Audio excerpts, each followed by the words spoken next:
Hello everyone and welcome back to minds my tutorials. So हमने botany का course start किया था MSc entrance examination का जो प्रिपरेशन कोर्स था, और अभी इससे पहले हमने साइटोलॉजी के बहुत सारे ऑलरेडी टॉपिक्स देख लिए हैं। तो आप प्रीवियस वीडियो सेगमेंट्स चेक करने के लिए इसके लिए जो प्लेलिस्ट बनाई गई है वो चेक करेंगे, तो उसमें आपको सारे पार्ट्स जितने भी इससे रेलेवेंट पार्ट्स हैं वो वहीं पर मिल जाएंगे। सो अब हम लोग स्टार्ट कर रहे हैं आज के टॉपिक के साथ cell wall structure and functions.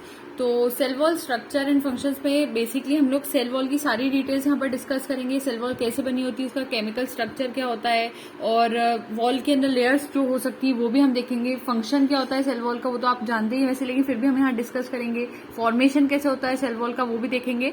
तो ये कुछ ना कुछ सेल वॉल के बारे में वीडियो रहने वाला है। सो स्टार्ट करते विदाउट अ फर्दर अडू। सबसे पहली बात यहाँ पर आ जाती है कि plants have a rigid cellulosic cell wall. It is specialized form of extra cellular matrix that is closely associated with the external surface of plant cell membrane.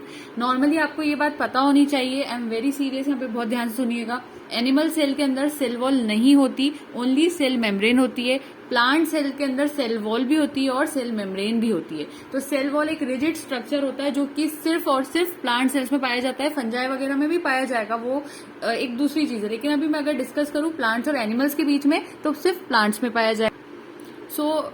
एक जो बेसिक डिफरेंस हम 11th क्लास में पढ़ते आ रहे थे कि वो जो किंगडम होते हैं 5, मोनेरा, प्रोटिस्टा, फिर उसके बाद एल्गी हो गया, फंजाई हो गया, एनिमिलिया हो गया, ये सारी जो चीजें हो जाएंगी।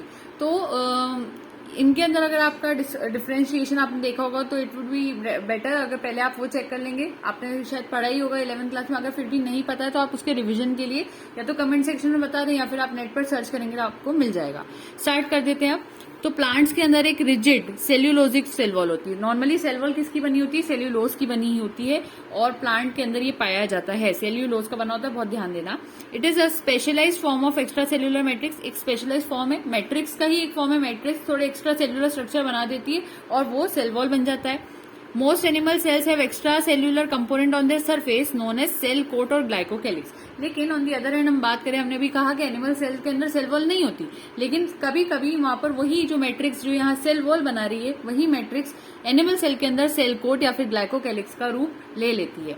आउटर कोट जो होता है प्लांट सेल का, उसको सेल वॉल कहते हैं, और वो ज्यादातर थिकर, स्ट्रॉन्गर और ज्यादा रिजिड होता है। नेक्स्ट बात आती है केमिकल स्ट्रक्चर सेल वॉल का कैसे होता है। तो जो सेल वॉल होता है वो 2 पार्ट्स का बना होता है, जिसमें मैट्रिक्स होते हैं और कुछ फाइन फाइब्रिल्स होते हैं। तो मैट्रिक्स के अंदर कुछ ऐसे फाइब्रिल्स टाइप स्ट्रक्चर रहते हैं जो कि आपस में बनते चले जाते हैं, और वो छोटे भी होते हैं, माइक्रोफाइब्रिल्स रहते हैं। इस तरह से सेल वॉल बनती है। मैट्रिक्स जो होता है हेमी सेल्यूलोज का बना होता है, पेक्टिन का बना होता है, ग्लाइकोप्रोटीन का, लिपिड्स का और वाटर का बना होता है। उनके पर्टिकुलर परसेंटेज क्या होते हैं वो यहाँ पर ऑलरेडी मेंशन्ड है। माइक्रोफाइब्रिल्स जो होते हैं, अगर उनकी बात करूं मैं, यहाँ पर मैट्रिक्स की बात हमने कर ली, दूसरी चीज वो माइक्रोफाइब्रिल्स का बना था। सो माइक्रोफाइब्रिल्स यहाँ पर पेक्टिक सब्सटेंसेज होते हैं और प्रोटीन्स के बने होते हैं। सेल वॉल जो रहती है उसमें ये इंटरवाइंड नेटवर्क की तरह एक्ट करते हैं, जैसे कि इंटरवाइंड नेटवर्क इस तरह का दिखाई देता है। मैंने ऑलरेडी यहाँ पर आपके लिए ड्रॉ कर दिया है। माइक्रोफाइब्रिल्स में 20 से लेकर 40% सेल वॉल होती है, यानी सेल वॉल में माइक्रोफाइब्रिल्स 20 से लेकर 40% कॉन्स्टिट्यूट करते हैं, और उसमें हाइड्रोजन बॉन्ड्स जो होती है वो पाई जाती है with xyloglucan ends of hemicellulose. Hemicellulose को बिल्कुल नहीं भूलना, यहाँ पर जरूर पाया जाता है. Pectic substances form cross links with galacturonic residue with help of calcium bridges and ionic interactions. Pectic substances जो यहाँ पाए जाते थे वो भी यहाँ पर क्रॉस लिंक्स बनाते जाते हैं, और किसके साथ? गैलेक्टोयूरोनिक जो रेसिड्यूज होते हैं उनके साथ कैल्शियम के ब्रिज बीच में आते जाते हैं, आयोनिक इंटरेक्शंस बढ़ती जाती है, और इस तरह से सेल वॉल का फॉर्मेशन और मजबूती से होता जाता है. ये जो होते हैं कनेक्टेड होते हैं हेमीसेल्यूलोज से बाय शुगर लाइक एराबिनोगैलेक्टिन. इस यहाँ पर जो शुगर इन्वॉल्व रहती है उसका नाम होता है एराबिनोगैलेक्टिन. नेक्स्ट पॉइंट देखते हैं. ग्लाइकोप्रोटीन्स और स्ट्रक्चरल प्रोटीन्स फॉर्म दी थर्ड नेटवर्क यहाँ पर, और तीसरा नेटवर्क और मजबूत बनाने के लिए ग्लाइकोप्रोटीन्स और स्ट्रक्चरल प्रोटीन्स का होता है. माइक्रोफाइब्रिल्स यहाँ पर सेल्यूलोज के बने होते हैं प्लांट सेल में. काइटिन और फंगल सेल्यूलोज फंजाई में देखने को मिलता है. मैंने जैसे कहा था फंजाई के अंदर भी सेल वॉल होती है, तो फंजाई में जो सेल वॉल होती है वो किसकी बनी होती है? तो वो काइटिन की या फिर फंगल सेल्यूलोज की बनी होती है. So here is the main difference between plant cell and animal cell कि उनकी फंगल सेल वॉल काइटिन की बनी होगी, और प्लांट सेल वॉल किसकी बनी होगी? सेल्यूलोज की बनी होगी. ये दोनों डिफरेंस अब आई होप आपको आगे होंगे क्लियरली समझ में. सेल्यूलोज माइक्रोफाइब्रिल्स कैसे होते हैं? ये 10 से लेकर 25 नैनोमीटर्स तक थिक हो सकते हैं, इतने लॉन्ग हो सकते हैं. ये सारी वैल्यूज को मैं यहाँ रीड आउट नहीं कर रही हूँ क्योंकि ऑलरेडी सबको याद करना ही पड़ती है. एक पर्टिकुलर एग्जाम के आसपास वाले टाइम में वैल्यूज को याद कर लिया करें, बाकी कंसेप्ट को क्लियर करने का टाइम पहले का होता है. नेक्स्ट पॉइंट देखते हैं काइटिन। काइटिन और फंगल सेल्यूलोज माइक्रोफाइब्रिल्स, अगर उनकी बात करें यानी कि आप फंगल सेल्यूलोज काइटिन ही होता है, तो अगर ये काइटिन की हम बात करते हैं तो इसके जो माइक्रोफाइब्रिल्स होते हैं वो bundle of unbranched chain of beta 1,4 acetyl glucosamine residues का बना होता है। ये बहुत इंपॉर्टेंट है। ऊपर सेल्यूलोज माइक्रोफाइब्रिल्स किसके बने हुए थे, ये ग्लूकोज मॉलिक्यूल्स के बने थे, बाय विच इज लिंक्ड, अगर उसी में देखें ग्लूकोज मॉलिक्यूल तो वो बीटा 1,4 लिंकेज के बने होते हैं। ज्यादातर क्वेश्चन सेल्यूलोज पे ही पूछा जाता है, तो हमें पता होना चाहिए बीटा 1,4 लिंकेज यहाँ पर वर्क करता है और काइटिन में beta 1,4 acetyl glucosamine residues work करता है। ये दोनों आपको याद होना ही चाहिए, इसलिए मैंने यहाँ पर थोड़ा ज्यादा आपको फोर्स किया है देखने को। Next is non cellulosic polymer of plant cell wall are made up of mannans, galactans, xylans and arabinans. यानी कि नॉर्मली कभी कभी प्लांट सेल वॉल कभी कभी नॉन सेल्यूलोजिक चीजों की भी बनी होगी, तो नॉन सेल्यूलोजिक चीजें जो कि सेल वॉल बना सकते हैं वो ये सारी चीजें हो सकती है। So you must no this. Next अब आगे बात कर लेते हैं। Gums, mucilage, pectic substance possess the property of swelling in water. जैसे आपने देखा होगा एक नॉर्मली गोंद कहते हैं, गम कहते हैं, जो खाने का सब्सटेंस आता है। नॉर्मली हर तरह का गम नहीं खा लिया जाता है, ये एक्सक्रीटरी प्रोडक्ट होते हैं प्लांट्स के, कभी कभी टॉक्सिक और पॉइजनस भी हो सकते हैं। लेकिन कुछ गम जो होते हैं कुछ कल्चर्स में नॉर्मली जो प्रेग्नेंट वीमेन होती है आफ्टर डिलीवरिंग द बेबी उनको गम जो रहता है वो खिलाया जाता है। So as a biology student you must know everything about the things which are in the culture also. So gum जो होता है वो जो चीज होती है इसको अगर प्रॉपर्टी इसकी देखी जाए तो अगर इसको वाटर में मिक्स करते तो ये थोड़ा स्वेल हो जाता है। तो गम्स, म्यूसिलेज, पेक्टिक सब्सटेंस में ये प्रॉपर्टी होती है। लिग्निन की बात करते हैं अगर हम, लिग्निन तो ये lignin is impregnated in intracellular lamella. ये जो लिग्निन होता है वो कहाँ पाया जाता है, जो इंटरसेल्युलर लेमिला होता है वहां पाया जाता है। और जो प्रोसेस होती है conversion of cellulose into lignin is called lignification. जब भी सेल्यूलोज लिग्निन के अंदर कन्वर्ट हो जाता है इस प्रोसेस को हम कहते हैं लिग्निफिकेशन। सो लिग्निफिकेशन की डेफिनेशन आपको पता होना चाहिए कि लिग्निन का बनना, लेकिन लिग्निन का किससे बनना, सेल्यूलोज से बनना is known as lignification. Cutin, suberin and wax are fatty substances. यहाँ पर क्यूटिन, सुबेरिन, वैक्स होते हैं, तीनों को अगर देखिए फैटी सब्सटेंसेस होते हैं। ये भी सेल वॉल में पाए जाते हैं। सेल वॉल में जो जो चीजें पाई जा रही है उससे रिलेटेड हम सब यहाँ देखते जा रहे हैं। Suberin is associated with cellulose in cork cells and in the endodermis and exodermis of plant cell. Cutin forms a continuous layer on the surface of epidermis. Wax is associated with suberin and cutin. ये सारी चीजें I hope यहाँ clear हो गई होंगी।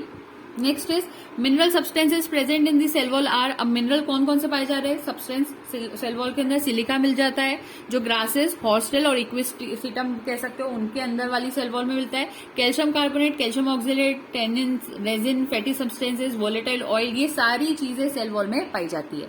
Wall layers की बात कर लेते हैं।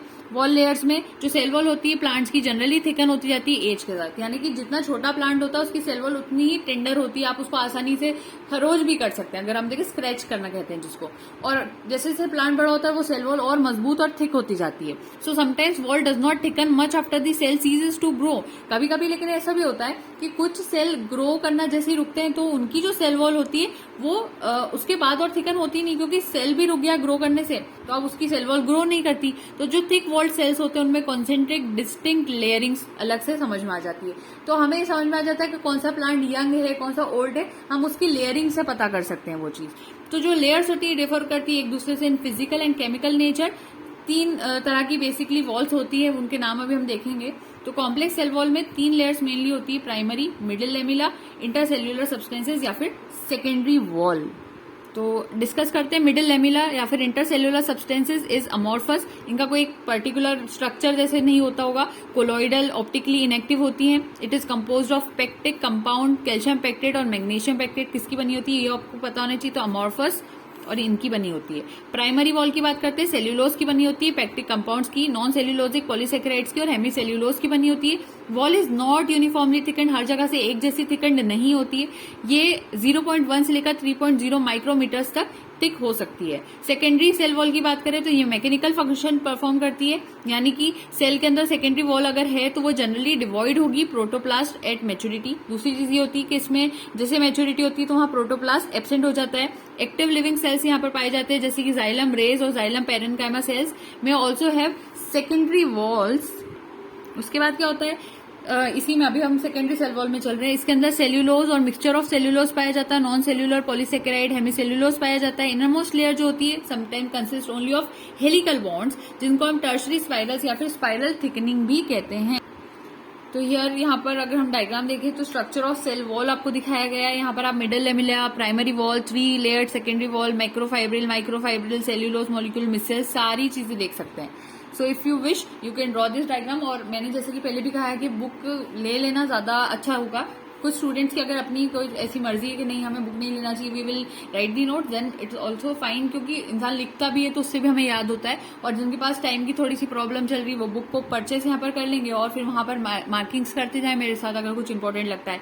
और जहां जो टॉपिक्स मुझे लगता है कि ऑलरेडी सेल्फ सफिशिएंटली बुक में डिस्कस्ड हैं तो उनको मैं ऑलरेडी, जैसे मैं आपको पता होगा एक्स्ट्रा नोट्स बना के आपको बताती हूँ, तो वो हम वहां पर नहीं लेते हैं। और जैसे कि अभी कुछ टॉपिक्स हमने जैसे पीछे देखे थे, थोड़े आपको याद होंगे, जैसे इन सीटू हाइब्रिडाइजेशन वाला जो टॉपिक था थोड़ा, उसके अंदर हमें थोड़े एक्स्ट्रा नोट्स वगैरह लेना थे तो हमने लिए थे वहां पर। तो जहां पर हमें लगता है हम वहां पर उसको एक्स्ट्रा ऐड करते हैं, वरना जैसे ये ऑलरेडी सेल्फ सफिशिएंट है, सेल वॉल में बहुत अच्छे से इन्होंने मेंशन किया है, तो I am not adding more notes here. तो ये चीजें आपको माइंड में रखनी है। आगे देखते हैं, जिम्नोस्पर्म्स में इनरमोस्ट लेयर जो होती है of tension would contain xylem and tertiary wall. ये आपको थोड़ा सा एक्स्ट्रा पॉइंट है, याद रख लेना। अब देखते हैं फॉर्मेशन ऑफ सेल वॉल, किस तरह से सेल वॉल का फॉर्मेशन होता है। तो सबसे पहले ओरिजिन ऑफ सेल प्लेट्स होती है, यानी कि जिनको हम फ्रेगमोप्लास्ट कहते हैं। सबसे पहले सेल के अंदर कुछ प्लेट्स बनने लगती है। Beginning of transformation of cell plate into middle lamella, फिर वही सेल प्लेट धीरे धीरे मिडिल लेमिला में कन्वर्ट होने लगती है। उसके बाद beginning of deposition of cell wall, फिर आप सेल वॉल के ऊपर जो चीज डिपॉजिट होना चाहिए उन सब का डिपोजिशन शुरू हो जाता है। तो primary wall, secondary wall formation होता है, आउटर मिडल इनर लेयर बनती है, क्योंकि सेकेंडरी वॉल किसकी बननी होती है, आउटर मिडल इनर इन सबसे रिलेटेड होंगी, तो वो बनने लगती है और इस तरह से कंप्लीशन हो जाता है वॉल थिकनिंग का। Next is functions of cell wall. Cell wall के क्या फंक्शंस होते हैं, तो ये मैकेनिकल स्ट्रेंथ प्रोवाइड करती है प्लांट सेल्स को, particularly in higher plants which have vascular system. ज्यादातर जिन प्लांट में वेस्कुलर सिस्टम होता है, तो अब वो पानी का अंदर सिस्टम चल रहा है, पानी इधर ना उधर ना हो, तो उसको प्रोटेक्ट करने के लिए भी यहाँ पर सेल वॉल की बहुत जरूरत पड़ती है। उसके अलावा और भी फंक्शन है जो कि आपके सामने मेंशन्ड है। ये प्रोवाइड करती है main supporting framework in plants, as अगर हम कहें एक्सोस्केलेटन जैसा प्रोवाइड करती है। जैसे हमारे अंदर स्केलेटन होता है, जैसे कि हमारी बॉडी को एक फ्रेमवर्क मिलता है, उसी तरह से प्लांट्स में भी ये फ्रेमवर्क प्रोवाइड कर रही है। रिजिडिटी दे देती है प्लांट को, अकाउंट्स और वाटर रिटेंशन कैपेसिटी, पानी ज्यादा इवोपरेट ना हो प्लांट्स के अंदर से उसका भी ख्याल रखती है। Provide protection to plant from external environment. तो इतने सारे फंक्शंस इसके होते हैं। इसके बाद हमारे पास एक छोटा सा टॉपिक यहाँ पर आ रहा है जिसको कहते हैं प्लाज्मोडेस्मेटा।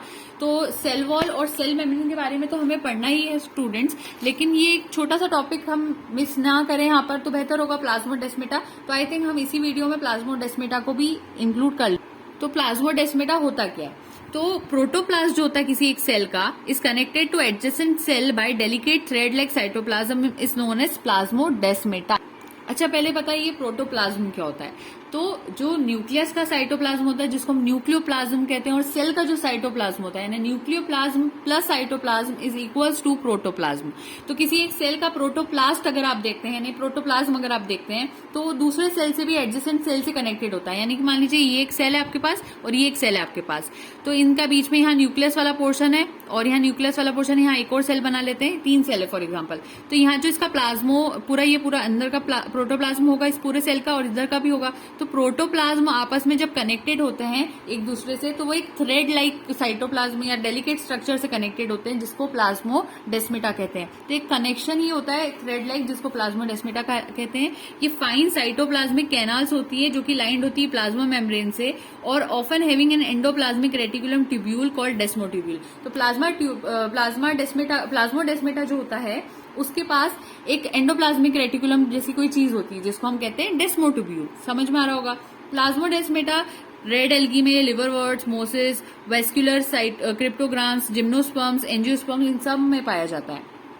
आगे अगर बात करते हैं तो जो एंजियोस्पर्मिक पैरासिटिक प्लांट्स होते हैं जैसे कस्क्यूटा, विस्कम, ओरोबेंच, ये सब जो होते हैं इनके अंदर प्रेजेंस ऑफ प्लाज्मोडेस्मेटा बिटवीन हॉस्टेरिया देखने को मिलता है, लाइक स्ट्रक्चर हॉस्टेरिया जैसा स्ट्रक्चर देखने को मिलता है प्लाज्मोडेस्मेटा का, और सेल्स ऑफ होस्ट प्लांट भी यहाँ पर मिल जाता है।